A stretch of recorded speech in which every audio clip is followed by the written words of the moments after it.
A very good morning to one and all. Happy Bringling. And today I'm really excited to introduce our second guest speaker, Miss Niyati Shah. Thank you very much, Niyati, for being with us and taking the time out. And before you talk about your journey, I'm just going to give you all a little brief, which is like a lot though, about her. She is She is a trained sexuality educator and counselor and believes it is time that we shatter the silence around sexuality, empowering young minds. What better time than now to have you, especially when we are having the kind of situations in India. So it's the perfect timing to have you here, and I'm sure you're going to throw light on a lot of things that you've been doing. Nayati has conducted more than 350 workshops in across 55 schools and takes great pride in having impacted and educated more than 55,000 children. Wow, that is a huge number. She has impacted 18,000 families. She has also trained 250 teachers on sexuality education. She is a TEDx speaker and has written two books. She's the author of When Girls Grow Up and When Boys Grow Up. I'm sure I want to grab a copy of that. So over to you, Neti. I would love you to talk to our mothers and women about your journey, and I'm sure your story is going to be very inspiring. So please go ahead and let us know more about your journey. So thank you so much, Farida, for having me on this platform and to be able to reach out to so many fellow women, because we all say, right, who can understand a woman better than another woman, and who can Definitely. empower a woman better than another woman, because we know our struggles, we know what our issues are, we know what our challenges are. So this is my first time actually addressing a group of women, not on the topic of sexuality education, but something about our lives and being able to empower ourselves. So thank you so much for having me here. It's an honor and a pleasure both. So It's a let pleasure me for us introduce too. myself. Yes, thank you. Let me introduce myself very quickly from all the other professional titles that Farida has already, introduced me with. So I am married for a last almost 19 years now, and I have two children. My son is 16, and my daughter is 8 years. So yes, I am a full-time housewife. I'm a full-time mom of two children, and I started working from a very young age, young as in I was about 20, 21 when I joined my father into his business, just because I wanted to be independent. And though my family, I come from a very liberal Gujarati family, but with the liberation also came a little bit of pulling back when my father didn't want me to go out and do a job. So he's okay with me coming to the office and working with him or doing something independently, but the money had to come in. And you know how the struggle is when you're just starting out. So I did try my hands on a few things like fashion designing or photography, but I couldn't bring in that kind of money. And he just told me, okay, if you just want to work, come to office, and you can work with me. I just grabbed the opportunity because I wanted to be out as in not escape from the housework, because that was not a choice given to me, but I wanted to be out in the world to learn much more than what my school and college had taught me. So I would go to the office and work with him from morning to evening, come back home, do a little bit of housework, also help my mom. And I was already 21. I was the oldest child of three siblings. So that was my life before marriage, and I worked with him for about 3 years. So that is where I learned. My father was the first teacher to teach me that whenever you want to do something, you will always have to start from scratch. So he made me do all the work, that starting from sweeping the office to doing what the peon would do, transferring checks and letters and answering calls like a receptionist and filing papers, and I have done it all. Please excuse me for the voice, a little bit cold. So he made me do all that. And even though I was frustrated knowing that this is not my job and I wanted to learn business, one thing he told me is always start from the beginning. So even today, wherever you are in time, always understand you will need a little time to build up and to learn whatever you want to do. We will discuss what I have done, but whatever you want to do, don't be in a hurry, which is where we make a little mistake. We invest big amounts sometimes and then we fall and fail because we are not ready to handle that. So these are the kind of mistakes we make. I'm so sorry. So after that, once I got married, I was about 25, and uh, it gave me one opportunity to leave my dad's office. And I said, Papa, I can't work with you because it's conflict of interest. In one way, I see you every day and I have to adjust to my new life, and it kind of pulls me towards you more, and I don't want to go back to my new house, new setup. Even though the romance was awesome, but there's a lot of responsibility there, right? So he's like, okay, you know what, you go do your own thing, you and your husband, it's a new life, start your own journey. And I left the ball bearing business, which I was not very excited about, but by then, in those 3-4 years, I had started earning good money. Because what happened was, not only I learned all the basics of the business, then slowly I gained trust of my father, and I told him I can deal now. And that's where I started good amount of a 30,000. This is 20 years back, I'm talking 22 years back. And he was super happy with me. So from there, I got into travel and tourism, because that was a booming industry 19 years back, 20 years back. And I did my IATA, I got my double distinction. Again, I went to agencies and I worked. Again, I learned a lot of things, though the field was different, but I learned a lot. And I got pregnant with my first child after a year and a half. Now this whole motherly thing came into being, and I said, you know what, I don't need to earn money, my husband's doing extremely well, I'm supported, I'm a mother now, I have to take care of myself. And I quit working. But in those 3 years, from the day of I received my news that I was pregnant, till my son was about 2.5, 3 years of age. So those 3.5 years, so the initial time till my child was born and was about 1 year old, I was super tied up with my pregnancy, taking care of myself, then taking care of the baby. But slowly that sense of emptiness started coming in. The sense of worthlessness started coming in. That all I'm doing is taking care of the baby, taking care of the house, and that's become my life. I was not growing mentally. So one thing I want you to recognize is, each one of us have the capability and ability. That's one. What we need to recognize is our hunger to grow, and not grow physically, because we won't, but mentally, socially, financially. We need to have that hunger in us. We need to have the desire in us. We need to have a goal set for us, that, okay, this is where I want to go.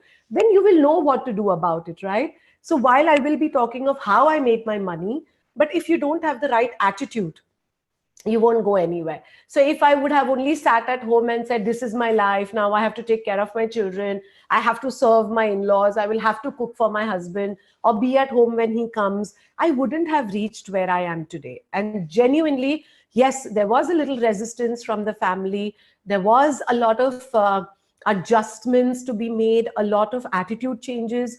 Each and every one of us, whether it was my 4-year-old daughter at that point in time, or whether it was my husband or me or my parents or his parents, we all had to make some adjustments, because I was determined. I wanted to do something. I didn't want to just be somebody who's taking care of children and taking care of the house. I wanted to grow further. There's so much out in the world, right? So anyways, after I quit my travel and tourism also, I then started something completely different once again. And that was, I started a toy and a book library for children. Now, this library, I ran it physical library, like I had a store and I had books and toys. People would come rent it. Very new concept. And then to jump to a newer concept where I joined in with a friend of mine to run India's first online toy and book library for children. So we ran that for about 6 years, and I learned so much about sales, marketing, communication, talking to your clients, retaining them, taking your stock, say everything, the finances, everything I learned. Child development was also running very naturally within me, where we would tell our clients what kind of toys and books their child at what age with what personality could use.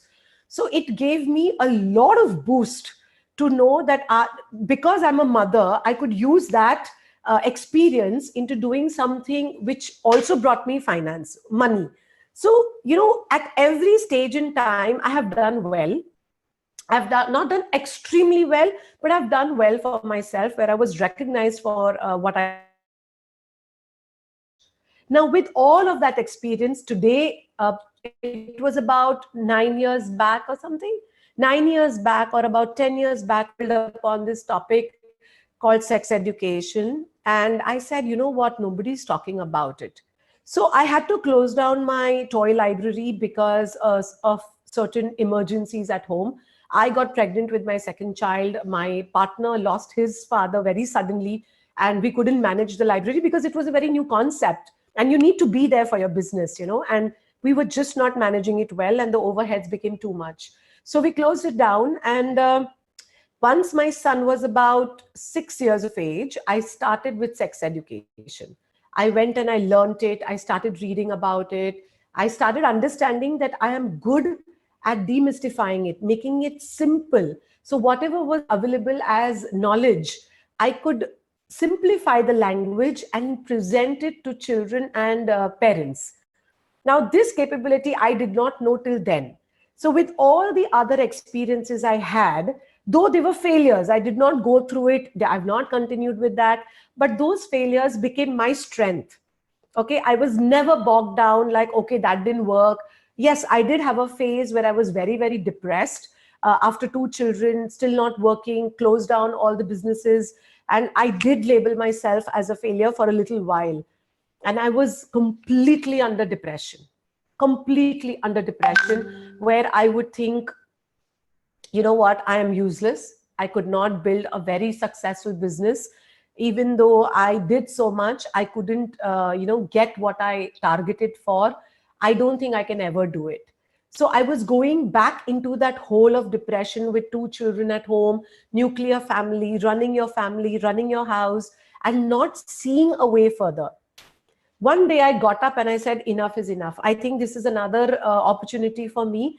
And yes, this topic is the need of the hour. I want to do something. I want to be a part of this change that I could see in the society. And with that thought, I started once again. So even if you are failing n number of times, there's always an opportunity to get up, pick up that entire bag of failures, learn whatever you've learned from there, and restart building another empire, I would say. And my dad was always a very philosophical person. So he would always read articles and small quotes from magazines and newspapers. So that has been my upbringing, with him. So going back to being motivated and inspired, now that we have so many quotes and videos and coaches and trainers to help you get back. So I would always go back and look at my mentors and hear what they used to say, build myself once again. So now that I was very comfortable with the knowledge, I dug, I read, I researched. After about 4 years of being in the industry, already doing workshops, how did I started to make money? I was not making money till then. I was only gaining knowledge and experience. So now my journey began as to how did I start making money. So the first thing I realized is, Niyati, don't hesitate to ask for money because you're teaching something. So upbringing, our moral, our culture is such where when you're teaching something so important, which is a social cause, you can't ask for money. You have to run an NGO. You have to be subtle and you have to be, okay, you know what? It is knowledge. It is important. It is the need of the hour. So let me just give it to you for free. What I realized is it's a talent that I am charging for. It's not the knowledge I'm sharing. The knowledge is out there on Google. Anybody can read it. Anybody can learn it. I did, so can you. But what I realized was the talent and the skills that I have to simplify sex education and to present it to parents, to be able to reply to their queries is what the ability I had. So I charge you for taking that information, simplifying it for you, and then giving, it's like a custom made thing, and then giving it to you.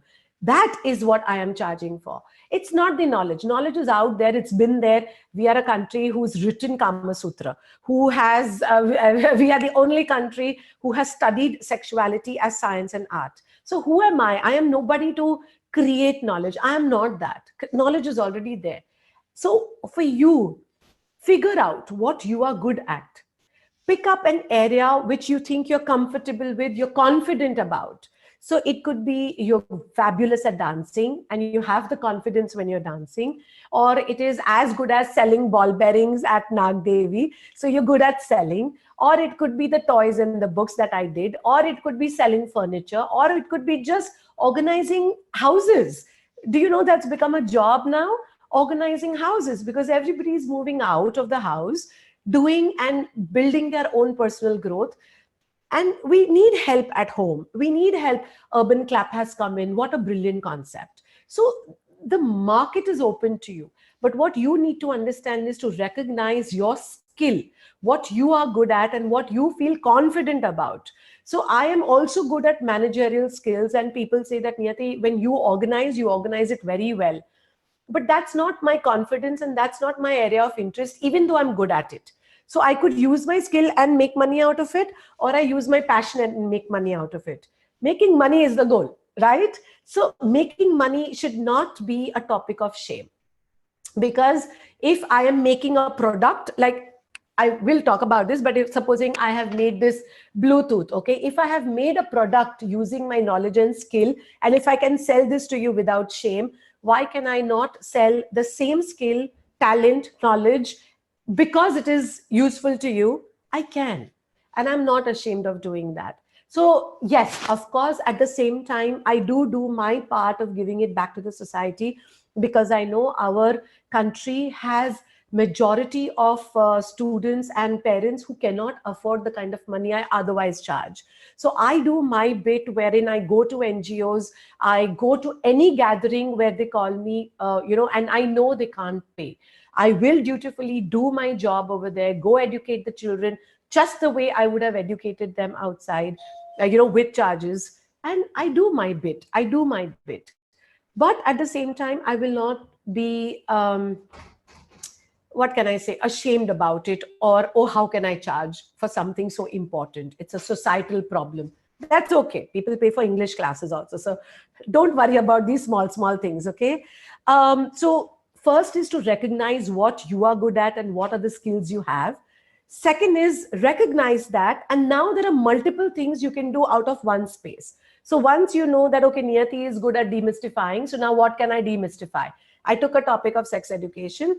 Now, one of the things I did was write my books. So these are my books. It's called When Girls Grow Up and When Boys Grow Up. So I realized that a lot of thing that I speak in my workshop could be translated into this and given it out to parents and children to use it for information. Because see, once they come for the workshop, I have to give them something to retain what I have taught them.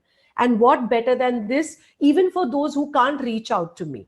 So these books came in being. So whenever you have some knowledge, share it with the world. So even though puberty is not something that people don't know about, puberty is since we are humans. But how could I simplify it in today's times? What are the challenges parents have? What are the challenges the adolescents have? What are their questions? So, and what will interest them? What will make them pick this book up? So I made it a little colorful with illustrations. Okay, I made it. Yes, there are conversations, and then there are highlights like these. So I looked into what will work so that children will use this information and will be happy with what they got. I also used a little bit of Q&A. Okay, these are the questions which was asked to me in my workshops by children, and these are my replies to them. And these are very common questions which I have picked up, which most adolescents have. So not only reading what I lecture them, but reading what other adolescents are asking, and it is my story too, is the hot cake for me. You getting it? So make products like these where and book is a fabulous idea, because when you are established as an author, your worth and your value increases in the market. Of course, it took me 4 years for my first two books to come out because I was writing two books simultaneously. But I did not stop. Yes, there were phases when I left it. I didn't know how to come up with it. I didn't know what to write. I had my phases of, being motivated and not being motivated, but I did not give up. So now my third book is on its way, and it's going to be way faster than these books took, right? So that is one thing you can do, is how you can. So this becomes my passive income. So whenever I go to schools, I sell the books. That becomes my money. It's on Amazon. So that is an passive income. Books are there. It's bringing me income every day. So that is one way of, I have started earning money. Another thing is YouTube. I have not developed my YouTube channel, but I know for a fact, and you know it too, that YouTube channels can be a great way to share what you are confident about. It could be simple things like beauty hacks. Just go and see the amount of beauty hack videos and the views these people get. And if Dhinchak Puja can get that kind of views and earn money, we can for sure, right? So just feel confident, feel confident about what you can pull off and what you're great at.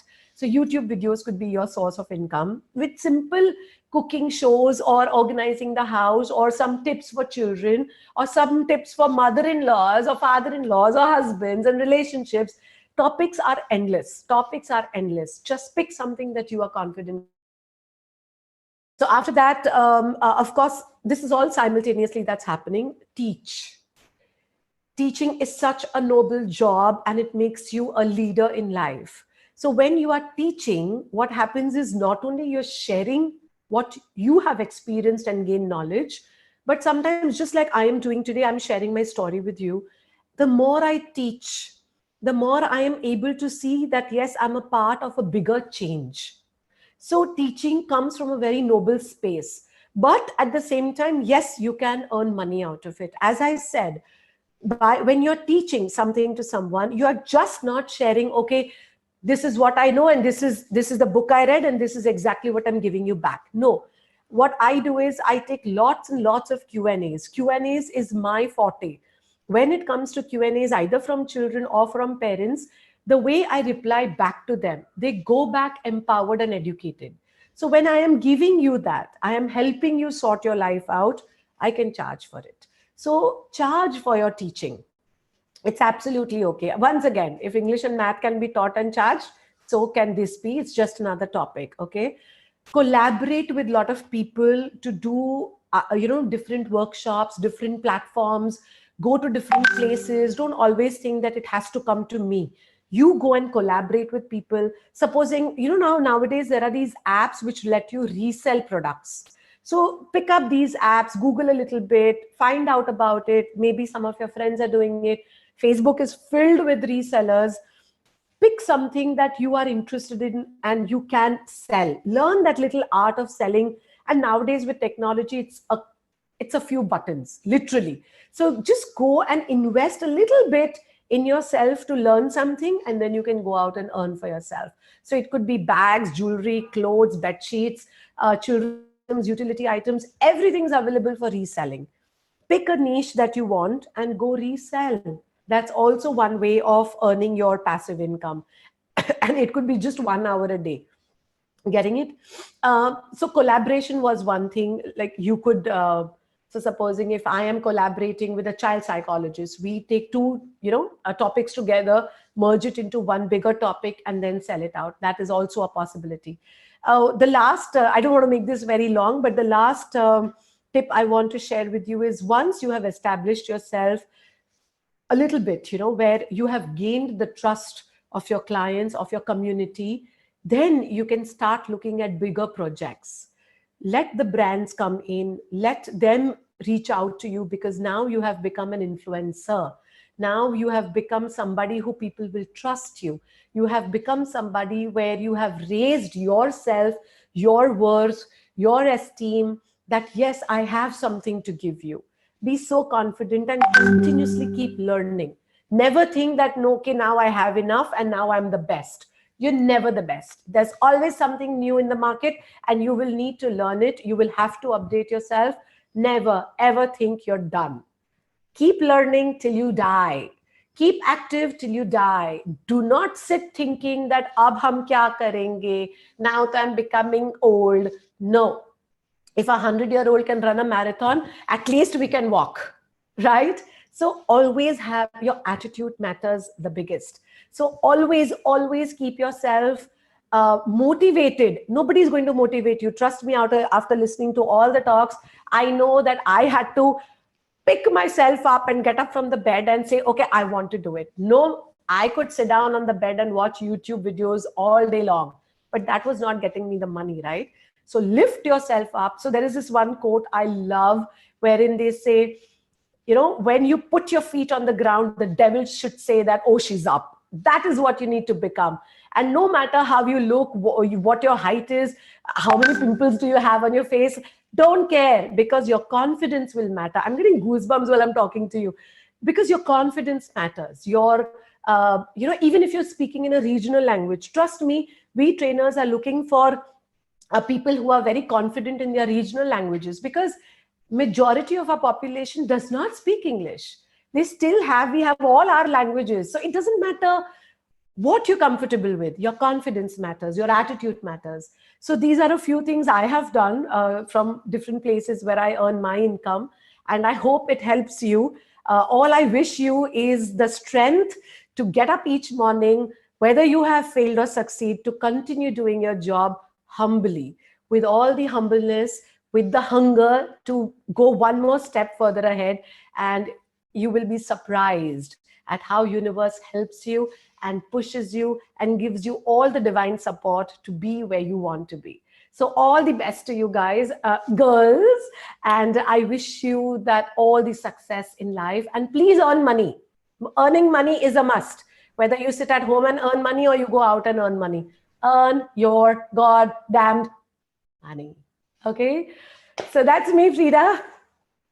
Thank you so very much, Neti. You just took us through a wonderful journey and a lot of things that I have also learned from you. Thank There you. were times when I have also gone through that phase of depression, and then I just wanted to go back to work. Okay, this is not Yeah. working, and then again I got kicked out from there also. No, job is not for me. Like, okay, but I have to do something, and each one of us is talented, and that's why I tell in my group also that Yes. we have something, it's just to identify it what it is, and then we can pick it up. And you don't necessarily have to go to a job, to a 9 to 5 job or work like that. These small things, if Exactly. we start like you have said, it will eventually grow. So you touched Correct. upon our topic of the week also of financial independence, and talked about the various ways they can think Yes. about it. So most of the women think that, after a break again, the restart is just to go back to a job, which is not correct. That Not I needed. Not Women needed. are multitaskers. They are so good in so many different things. It's just that little bit of push, the little bit of inspiration, and that's why we are having these talks with some of the accomplished women, because they themselves have gone through so much, and hearing it from the it's like hearing it from the horse's mouth what Yes. their journey was. They also did not have everything in the platter. It Oh, no, was no, no. a struggle. So Absolutely this not. can just inspire them to take their first step. We are there to help them, support them later on also. But that first step has to come from them. Absolutely. So Absolutely. So thank put you. on that red lipstick, put on your heels, and go conquer the world. Agree. Thank you. Thank you so much, Niyati. My It pleasure. was a pleasure having you, and wish you loads of success. You're doing an excellent job, and Thank you. may everybody benefit from whatever you're doing. Thank Thank you. you so much. All the best to you too. Yeah. Thank you. Bye bye. Bye.